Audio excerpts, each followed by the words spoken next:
menu ce midi, qu'est-ce qu'on va manger? Effectivement, ça c'est quand même une question. Le menu ce midi, quand même une question qui a beaucoup agité et soulevé certaines polémiques, notamment donc à Lyon.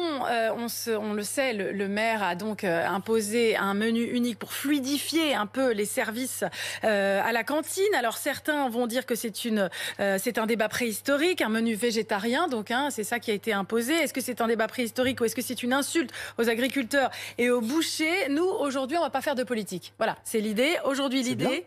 c'est bien, ça va nous reposer un peu. On valide. On va essayer de déterminer ce que c'est qu'un régime donc équilibré pour les enfants. C'est ça la seule vraie question pour vous. Et nous sommes rejoints pour cela, pour y voir un peu plus clair par le docteur Arnaud Cocolle, qui est nutritionniste. Bonjour docteur. On va essayer de répondre à Violaine, par exemple, qui demande pourquoi des menus avec du poisson et pas de viande. Quelle est la différence sur le plan pratique d'un menu unique?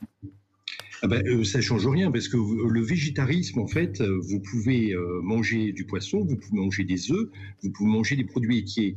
Certains végétariens vont les exclure, mais d'autres peuvent les conserver. Donc, en fait, dans le végétarisme, vous enlevez simplement la viande. Mais le menu reste parfaitement équilibré dès lors qu'il y a présence de ces protéines animales, voire même de protéines végétales. Donc, le fait d'exclure la viande n'est absolument pas dangereux pour les enfants. Ah, bon, ça déjà, c'est quelque chose de très clair. Et on le rappelle, le végétarisme, c'est juste d'exclure la viande. Le poisson est encore inclus dans ce régime. Complètement, mais même la définition est très complexe parce qu'il y a certains de mes patients même qui considèrent être végétariens parce qu'ils mangent de la viande qu'une fois par semaine. Alors, vous voyez, chacun a un petit peu sa définition, mais la définition officielle, c'est de ne plus manger de viande pour être végétarien. D'accord. Alors Patricia, qui travaille en milieu scolaire, justement, elle nous dit constater que chaque jour, les enfants préfèrent à chaque fois la viande au poisson et aux légumes. Alors que faire pour les enfants qui ne mangent pas de viande chez eux et qui n'ont pas de repas équilibré, dit-elle? Vous venez de nous dire que ça n'est pas forcément le cas, mais c'est un peu la réponse que vous venez de nous donner. Oui, en fait, il ne faut pas s'affoler du tout. Un enfant qui mange pas de viande, alors ça peut être parce que il aime pas le gras, il aime pas certains morceaux, etc. Je pense qu'il faut élargir la palette alimentaire et être un petit peu dans la curiosité. Donc, on peut aller vers d'autres types de cuisine. On n'est pas obligé de manger de la viande pour être fort comme un bœuf. On peut tout à fait manger du poisson pour être fort comme un bœuf. Donc, on peut manger des légumes secs pour être fort comme un bœuf et des céréales également. Donc, il n'y a aucun danger, mais simplement, ne vous affolez pas si votre enfant n'aime pas ça. Peut-être qu'il y a un manque de curiosité et surtout, ce qui est important, c'est l'apprentissage familial. C'est-à-dire que vous lui montrez l'exemple. Donc ça, c'est extrêmement important. Donc, le mimétisme familial va être extrêmement important pour faire perdurer un nouveau modèle alimentaire. D'accord. Donc, ce que vous nous dites, c'est qu'on pourrait manger que des légumes si on veut et on garde un régime équilibré. Ça dépend des légumes. Il y a des vitamines un peu dans... J'ai pas dit les légumes, c'est les légumineuses avec les céréales, parce que les légumes, vous aurez que des traces de protéines. Donc, si vous mangez des haricots verts, pour avoir l'équivalent d'un steak de poisson, il vous faut 1 kilo de haricots verts. Donc, vous imaginez bien que nos estomacs vont pas forcément le digérer correctement.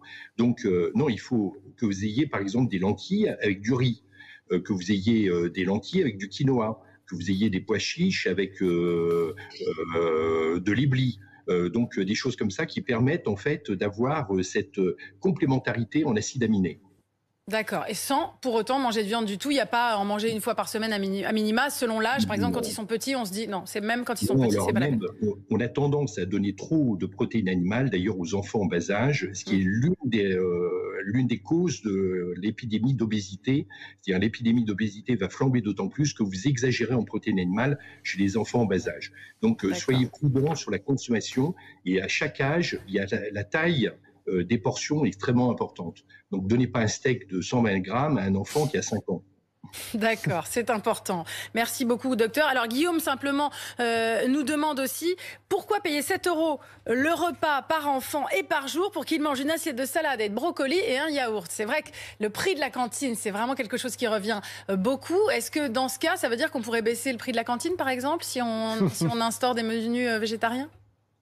C'est plus économique, en tout cas, de manger végétarien, ça indubitablement, parce que la viande, ça coûte quand même cher. Et on remarque malheureusement que les familles les plus modestes se tournent vers la viande. Donc je pense que là, il y a des erreurs qui sont faites, parce qu'on pense, par des idées préconçues, qu'il faut obligatoirement manger de la viande pour avoir une assiette équilibrée. Donc je pense qu'il faut quitter un petit peu ça. Moi, je suis pour le flexitarisme, c'est-à-dire une ouverture d'esprit, Et la viande, oui, mais de temps en temps et de meilleure qualité. Donc mettez le prix, mais plus rarement, effectivement, avec des morceaux qui soient vraiment avec une traçabilité qui soit correcte, une éthique animale qui soit respectée. Et de temps en temps, ben, vous ouvrez sur d'autres palettes alimentaires, c'est-à-dire ça peut être du poisson, mais en pêche durable, ça peut être des œufs, mais avec des œufs issus de poules élevées en plein air. Donc il faut être attentif à ça. Et sinon, ça peut être des céréales, du soja, mais il ne faut pas contribuer à déforester l'Amazonie parce que ça commence à suffire. Donc, il faut être un petit peu à l'écoute des autres cultures culinaires et en sachant qu'en quittant la viande, vous ferez des économies ou en pondérant la viande, vous ferez des économies dans votre assiette. Eh bien, merci beaucoup, docteur, d'avoir été avec nous. Pour ceux qui voudraient en savoir plus, on rappelle que votre livre « Végétarien sans carence » est aux éditions Albin Michel avec oui, tout avec Isabelle de Vaugelas qui a fait les recettes. Et je vous conseille, par exemple, le chili sin carne, par exemple. Eh Donc, bien, on voulait vous demander justement avec Stéphane ce que vous nous conseillez pour ce chili midi. sans viande. Ouais, Chili sans viande, ça marche? Non, mais non, vraiment, ça fait envie, ça, le chili sans viande ou pas? Mais oui, j'en ai déjà goûté. Quand vous verrez les recettes de Isabelle de Vaugelas, vous verrez qu'il y a beaucoup d'épices, il y a du paprika, il y a des herbes aromatiques, etc. Et ça donne vraiment du goût dans la bouche. Bon. Et c'est sûrement formidable. Moi, j'ai déjà faim. Ouais. Merci beaucoup, docteur.